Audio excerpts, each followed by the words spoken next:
এই baby King Cobra বড় কিংকোবরার থেকেও বেশি ডেঞ্জারাস। যখন বড় কিংকোবরারা কামড়ায় তখন প্রায় 7 মিলিলিটার বিষ একেবারে ঢেলে দিতে পারে, যা একটা বড় হাতিকে কিংবা 20টা প্রাপ্তবয়স্ক মানুষকে মেরে ফেলতে পারে। এদের বিষে থাকে নিউরোটক্সিন, যা শরীরে যাওয়ার পরে আমাদের স্নায়ুতন্ত্র এবং পেশির মধ্যে কমিউনিকেশনকে ব্লক করে দেয় এবং আমাদের শরীরের পেশিগুলোকে প্যারালাইজড করে দেয়। তবে যে সমস্ত পেশিগুলো নিঃশ্বাস প্রশ্বাস কিংবা রক্ত চলাচলের জন্য প্রয়োজন, ইনফেকশন সেই সমস্ত পেশিগুলোর কাছেই চলে যায় দ্রুত।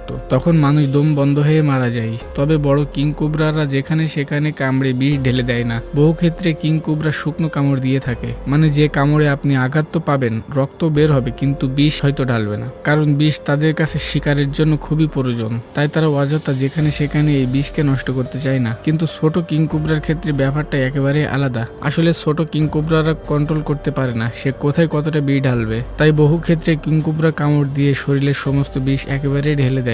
এবার যেহেতু ছোট কিংকোবরারা তাড়াতাড়ি ভয়ও পেয়ে যায়, তাই এদের কামড়ে দেওয়ার আশঙ্কাটাও সবচেয়ে বেশি থাকে।